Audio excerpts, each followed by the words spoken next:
बिस्मिल्लाहिर्रहमानिर्रहीम। अस्सलाम वालेकुम व रहमतुल्लाहि व बरकातुहू। वस्सलातु वस्सलामु अलैका या सय्यदी या रसूलल्लाह व अला आलिका व अस्हाबिका या सय्यदी या हबीबल्लाह। वस्सलातु वस्सलामु अलैका या खातमुन नबीय्यीन मोहम्मद मुस्तफ़ा सल्लल्लाहु तआला अलैहि वसल्लम। हरीम शाह का हुकूमत पाकिस्तान को खुला चैलेंज। नाज़रीन, मनी लॉन्ड्रिंग केस के हवाले से हमारे पाकिस्तान के इदारे FIA ने इन्वेस्टिगेशन तो शुरू कर दी है कि हरीम शाह एक भारी भरकम मनी अमाउंट लेकर मुल्क से बाहर कैसे गई। टिकटॉक गर्ल, एक मामूली सी टिकटॉक पर काम करने वाली लड़की, जब वो हमारी इस मौजूदा हुकूमत को खुला चैलेंज दे सकती है तो फिर बड़े लोगों की बात तो बहुत बड़ी है ना। अब आप देख ले उसको शाहरुख जतोई, उसके लिए क्या फैसिलिटीज, क्या लवाजमात हमारी हुकूमत ने बना के रखे।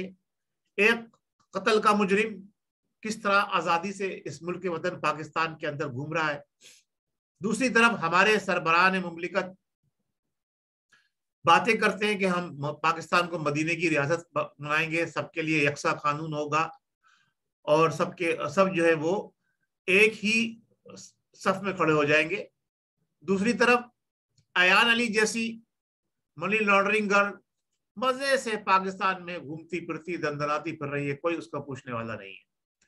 तो फिर ये बातें जो कर रही है हुकूमत कि जी हम फलाने को लेकर आ जाएंगे, फलाने को ये कर देंगे, हम लटका देंगे, हम बांध देंगे, हम ये खत्म कर देंगे, ये सब कुछ जो है ऐसा लगता है कि जैसे एक प्री प्लान प्रोग्राम के तहत ये सारी बातें की जाती हैं।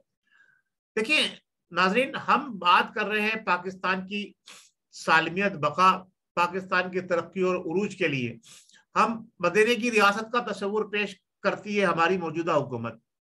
लेकिन जब काम की बात आती है, जब पकड़ दकड़ की बात आती है, तो एक मामूली टिकटॉक गर्ल, देखिए माजी में भी उसने जनाब अली प्राइम मिनिस्टर हाउस में पहुंचकर, सरकारी दफ्तर में पहुंचकर कुर्सी पे बैठकर अपनी वीडियो टिकटॉक बनाई और शेयर की, लेकिन उसको किसी ने नहीं पूछा। ये वो चहीती लड़की है जो PTI, जो मौजूदा हुकूमत है PTI, उसके जितने वज़रा है ना, उनकी सबकी आंख का तारा है। देखिए हम किसी के खिलाफ कोई ऐसी बात नहीं करना चाहते, हमारी माएं बहनें बेटियां हैं, लेकिन एक वो गर्ल जो कारगर के तौर पर मशहूर हो, मुफ्ती कबीर साहब के साथ उसके स्कैंडल, बुजरा और सुफरा और बड़े बड़े लोगों के साथ उसके सबके स्कैंडल मंजर आम पर आते रहे। अब वो लड़की पाकिस्तान की रियासत को, यानी मदीने की रियासत को, हमारे प्राइम मिनिस्टर को खुला चैलेंज देती है कि मुझे कोई पकड़ के दिखाए, मुझे कोई पकड़ नहीं सकता, मैं खुला चैलेंज करती। ये उसके मकसद, यानी कि अपने अल्फाज है जो बैकग्राउंड में आपको नजर आ रहा है ना। मैंने इसलिए बैकग्राउंड आज ये लगाया आपके लिए कि आप देखिए रकम नजर आ रही है आपको, थोड़ी बहुत तस्वीर पूरी नहीं आ रही तो खैर कोई बात नहीं। लेकिन बात सिर्फ ये है कि जो वीडियो वायरल हुआ है उसमें बाकायदा तौर पे हरीम शाह ने एडमिट किया है इस बात को कि मैं बड़ी भारी भरकम रकम जो है पाकिस्तान से लेके गई। तो जब हरीम शाह जैसी एक टिकटॉक गर्ल जो है वो भारी बड़ी कम रकम लेके जा सकती है, तो जो लोग अपने जहाज रखते हैं, जो बड़े बड़े सरमायादार हैं, मैं एक नाम किसी का नहीं लूंगा, बस आप समझ जाए, जो बड़े बड़े बिल्डर्स हैं कि उनके आगे सब कुछ अजेर है, तो उनके ऊपर कौन हाथ डाल सकता है। अब देखना यह है कि हमारे मुख्तदर इदारे, हमारे सुप्रीम कोर्ट और इदारे इदारे जो इस जिम्मेदारी पर मामूर किया गया, जिनको, जो इस बात की तनख्वाह लेते हैं, जो पाकिस्तानी गवर्नमेंट से पैसे लेते हैं, जो अवाम टैक्स देती है, उस टैक्स के पैसों से उनको तनख्वाहें दी जाती है कि जनाब अली आप वो कानून के दायरे में रहते हुए काम करें, और जो लोग कानून के दायरे में रह रहे हो उनको जो है आप सहूलत फराम करें। लेकिन नजर ये आया है जो कानून को बाईपास करते हैं, जो कानून के साथ खिलवाड़ करते हैं, जो कानून को अपनी जेब में लेके फिरते हैं, यानी कायदे आजम की सूरत में, यानी नोटों की सूरत में, ना कायदे आजम का नाम गलती से निकल गया, नोटों की सूरत में, उनके लिए कानून कुछ भी नहीं है। देखें, अगर एक खातून मामूली से उससे कोई जुर्म सरजद हो जाता है तो उसको जेल में डाल दिया जाता है। बकरी चोरी करने पर, साइकिल चोरी करने पे साल लोग जेलों में सड़ते रहते हैं। यहाँ मुल्क के कानून को खुले आम उसके ऊपर बात करने वाली, उसको ललकारने वाली मौजूदा हुकूमत को ललकारा है। मैं इमरान नियाजी साहब से ये कहता हूं कि भाई दूसरे बड़े लोगों की बात तो बहुत बड़ी बात है, आप उनको मुल्क में लाने के लिए आप हरीम शाह का कुछ बिगाड़ के दिखाइए। आपके बहुत सारे वुज़रा को वो बदनाम कर चुकी है, लेकिन उनके उनके उनकी सेहत में कोई असर नहीं पड़ता, क्योंकि वो लोग बेहिस हैं, बेहिस है। और पाकिस्तान का कानून भी बेहिस है। पाकिस्तान की अदलिया सबसे बड़ी मुजरिम है इस बात के ऊपर कि जब अदलिया के पास रिकॉर्ड पहुंच जाता है, वीडियो क्लिप पहुंच जाती है, वीडियो पहुंच जाती है, और वो उसके बावजूद लोगों के ऊपर कोई एक्शन नहीं लेती। हाँ, गरीब, यतीम, मिस्कीन, आम आवाम से अगर मामूली सी गलती सरजद हो जाए तो उसको सजाएं दी जाती हैं, उसको पाबंदी सलासिल किया जाता है। और जो उमरा है, सुफरा है, जो बिल्डर्स है, बड़े बड़े जो मिलियनर्स हैं, जो लॉर्ड्स हैं, जिनकी जमीनें हैं, बड़ी बड़ी जागीरदार हैं, उनके लिए पाकिस्तान का कानून, उनके लिए पाकिस्तान में कोई कानून नहीं है, उनका अपना कानून होता है। और उस उनके अपने उस कानून के तहत हमारे इदारे भी आ जाते हैं उनकी पकड़ के अंदर, और हमारे जज साहिबान भी उनके घर जाके सलामियां पेश करते हैं, और बड़ी बड़ी उनसे तहाइफ अपने बच्चों की शादियों में वसूल करते हैं और उनके बच्चों की शादियों में देते हैं।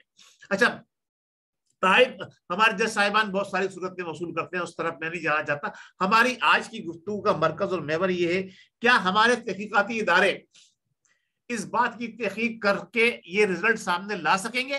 मैं चैलेंज कर रहा हूं प्राइम मिनिस्टर साहब को कि आप बताइए, आपने मुल्क के अंदर लूटा हुआ माल ले जाने वालों को वापसी लाने की बात की थी, लेकिन आपकी हुकूमत में आपके जेर साया मुल्क से माल जो है ना वो चोरी होके बाहर जा रहा है, ये दौलत बाहर जा रही है। ये किसकी दौलत है? दूसरी तरफ वजीर आज़म साहब, आप इतने भोले बादशाह हैं, जहां कोई गड़बड़ होती है आपने कहा जी वो बल्दियाती इलेक्शन के अंदर जो है हमारी शिकस्त हो गई जनाब पीटीआई को खैबर पख्तून में, अब उसको मैं खुद देखूंगा, खुद मॉनिटर करूंगा। मरी का हादसा हो गया, आप कहते हैं कि मरीन की निगरानी में खुद करूंगा। ओ भाई, आप क्या क्या खुद करोगे? आपके कितने रूप है? आप कहां बैठोगे? जो आपका असल काम करने का है कि इदारों को दुरुस्त करो, जो लोग आपके महातहत हैं उन पर कंट्रोल करें, सच्चे ईमानदार मुखलिस मुहिब्बे वतन पाकिस्तानियों को उन ओहदों पर मुकर्रर किया जाए जो हमारे मुल्क के हसास ओहदे हैं। जब मुल्क की सरहदों से बाहर निकलता है कोई शख्स, चाहे वो हवाई जहाज के जरिए जा रहा हो, चाहे वो बहरी जहाज के साथ जा रहा हो, या वो समंदरी या वो जमीन के रास्ते से जा रहा हो, तो वहां जो लोगों की ड्यूटी होती है, जो अमला होता है, वो हमारा तरबियत याफ्ता, इंतहाई ईमानदार और खुश हाल जिंदगी गुजारने वाला अमला होना चाहिए। जब आप उन लोगों की तनख्वाहें जो मुल्क के लिए कुछ नहीं कर रहे करोड़ों रुपए में देंगे, और वो लोग जो मुल्क की सरहद पे हिफाजत कर रहे हैं, जो मुल्क के नजरिए के साथ साथ मुल्क की सरहदों का भी दिफा कर रहे हैं, उनको आप जो है रोटी और कपड़े और मकान के लिए तरसा देंगे, तो फिर यही काम होगा जो हरीम शाह ने किया है। मुल्क की दौलत इसी तरह से बाहर जा रही है जिस तरह से अभी गई है, और बाहर जाती रहेगी। यानी बैड गवर्नेंस की इंतहा हो गई कि एक मामूली सी टिकटॉक गर्ल वो आकर हुकूमत को चैलेंज करती है कि मुझे कोई नहीं पकड़ सकता, मुझे कोई नहीं पकड़ पाएगा। देखें, मैंने माजी में भी वजीरों के ऊपर उंगली उठाई थी, मेरा कोई कुछ नहीं बिगाड़ सका। मैंने जनाब अली पार्लियामेंट के अंदर वजीर आजम हाउस में जाकर उनकी कुर्सी में बैठ गया, जनाब वीडियो बना के मैंने जनाब अली वायरल करी, मेरा किसी ने कोई बाल बिगा नहीं कर लिया, मुझे कोई बिगाड़ नहीं सका। अब आप ये बताइए कि जहां से वो निकल के गई है, जितने इदारे इन्वॉल्व है उसके अंदर, क्या सुप्रीम कोर्ट ऑफ पाकिस्तान ने उस पर नोटिस लिया? या पाकिस्तान की आवाम को इस बात की तरबियत दी जा रही है? मैं ये समझता हूं कि मौजूदा हुकूमत ने जो 126 दिन के धरने में पाकिस्तान की आवाम को तरबियत दी थी नाच गाने उछल कूद करने की, वही सारा काम अब हो रहा है।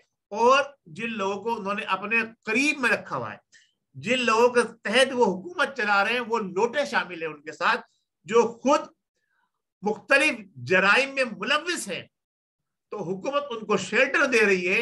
इसका मतलब ये जुर्म करने वालों को आप हवा दे रहे हैं, उनको वायरल कर रहे हैं, ताकि हमारी नौजवान नस्ल ये से कि ओ बड़े बड़े जुर्म करो, हमें कोई पूछने वाला ही, छोटे काम क्या करना, नौकरी करके क्या करना जनाब, हमें टिकटॉक गर्ल बनना है, हमें दुनिया पूछती है, हमारी मीडिया के ऊपर हमारी बड़ी वाहवाह होती है, हमें जनाब अली चोर बनना है, क्योंकि चोरों के तो हाथ काटे नहीं जाते पाकिस्तान में, उनको तो जो है हमें कातिल और डाकू बनना है, क्योंकि हमें तो जनाब अली हमारा नाम होगा। जो बहुत सारे ऐसे लोग हैं जो पाकिस्तान के अंदर मुख्तलिफ दौर के अंदर, मैं सिर्फ इस दौर की बात नहीं कर रहा कि बड़े बड़े जराइम में मुलव्वस रहे, लेकिन वो शर्जील मेमन की तरह से बड़ा जुर्म करके अदालत के चीफ जस्टिस साहब भी उनको मुजरिम साबित नहीं कर सके अपने हाथ से खुद पकड़ने के बाद, तो इस मुल्क का क्या हाल होगा। तो चीफ जस्टिस साहब और हमारे इदारों के जिम्मेदारान, और खास तौर से मैं हमारे मोहतरम वजीर आजम साहब से ये गुजारिश करूंगा कि ये एक मामूली सी टिकटॉक गर्ल ने आपको चैलेंज किया है, हम ये देखते हैं कि कौम ये देखेगी कि आप इस पर क्या एक्शन लेते हैं। आप अयान अली को तो कुछ बिगाड़ नहीं सके, आप शाहरुख जतोई का तो कुछ बिगाड़ नहीं सके, तो आप कहां से मुल्क के अंदर इस्लामी निजाम लाएंगे, कहां से कैसे आप किस जाविये से आप मदीने की रियासत मुल्क को बनाएंगे। हमारी समझ से ये बात बाला तर है। आवाम की तवज्जो मैंने दिला दी इस तरफ कि हुकूमत कहती कुछ है, करती कुछ है, दिखाती कुछ है, और हो कुछ रहा है। लिहाजा ऐसी हुकूमत से हम पनाह मांगते हैं कि अल्लाह तबारक व तआला हमें अपनी पनाह में ले ले।